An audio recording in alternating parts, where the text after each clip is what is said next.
Om Swastiastu. Baik, perkenalkan nama saya Ketut Listia Dewi dengan NIM belakang 1190. Jadi di sini saya akan menjelaskan bagaimana strategi membangun toleransi dalam perayaan Nyepi dan Lebaran atau Idul Adha atau Idul Fitri yang bertepatan. Nah, kenapa perayaan Nyepi tahun ini bertepatan dengan Lebaran umat Muslim? Jadi, perayaan dan Idul Fitri 2025 ini jatuh pada hari yang sama karena perbedaan sistem kalender.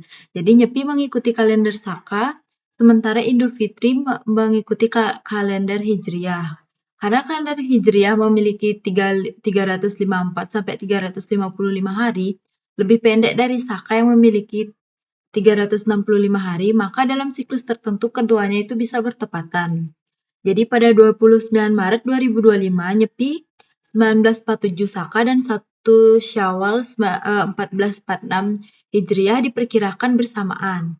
Jadi penentuan Idul Fitri masih menunggu sidang isbat, tetapi perhitungan astronomi menunjukkan kemungkinan besar keduanya jatuh di hari yang sama.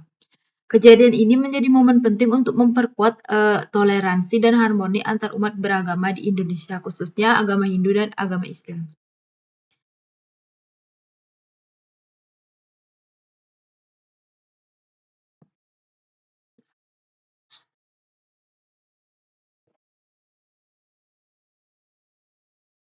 Nah, jadi tahun ini Hari Raya Nyepi yang dirayakan oleh umat Hindu bertepatan dengan Raya Idul Fitri, momen suci bagi umat Islam. Keduanya ini memiliki makna yang mendalam dan aturan peribadataan yang berbeda. Dan Nyepi adalah Hari Catur Berata Penyepian yang mengharuskan umat Hindu untuk berdiam diri, tidak menyalakan lampu, dan tidak melakukan aktivitas fisik atau hiburan. Sementara itu, Idul Fitri adalah hari kemenangan bagi umat Muslim setelah sebulan penuh menjalankan ibadah puasa yang identik dengan sholat Id, silaturahmi, dan perayaan keluarga. Agar kedua perayaan ini dapat berlangsung dengan harmonis, diperlukan strategi yang tepat guna menjaga toleransi, kedamaian, dan rasa saling menghormati. Nah, ada pun beberapa strategi yang dapat dilakukan untuk membangun toleransi dalam perayaan Nyepi dan Lebaran atau Idul Fitri yang bertepatan, di antara lain.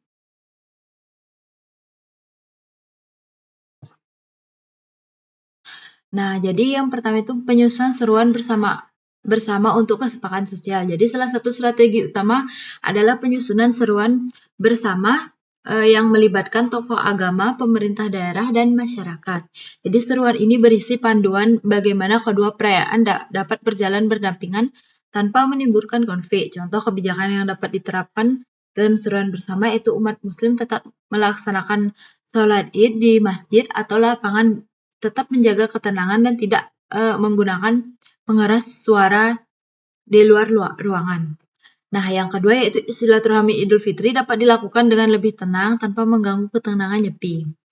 Nah, yang ketiga itu pemerintah daerah memberikan sosialisasi kepada masyarakat luas melalui media massa atau media sosial untuk menghindari kesalahpahaman. Nah, jadi yang kedua itu koordinasi pengamanan untuk menjaga ketertiban. Jadi agar perayaan Nyepi dan Idul Fitri ini dapat berjalan lancar, diperlukan koordinasi antara pemerintah daerah dan aparat keamanan dan tokoh agama. Jadi langkah-langkah yang bisa diterapkan yaitu yang pertama itu pemetaan wilayah. Daerah dengan mayoritas penduduk Muslim perlu dipersiapkan agar sholat Id dapat berlangsung dengan tenang, sementara wilayah yang mayoritas Hindu tetap dapat menjalankan Nyepi tanpa gangguan. Yang kedua yaitu pengaturan arus lalu lintas. Jadi pemudik yang merayakan Idul Fitri perlu diarahkan agar tidak melanggar ketentuan Nyepi, misalnya dengan menentukan jalur alternatif atau menyesuaikan waktu perjalanan.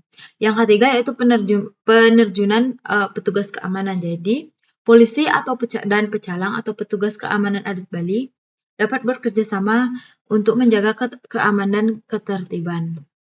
Nah, yang ketiga yaitu menanamkan toleransi sejak dini untuk menjaga harmoni antar umat beragama. Jadi, pendidikan toleransi perlu diperkenalkan sejak dini melalui sekolah dan kegiatan sosial agar nilai keberagaman dapat tertanam dalam kehidupan bermasyarakat.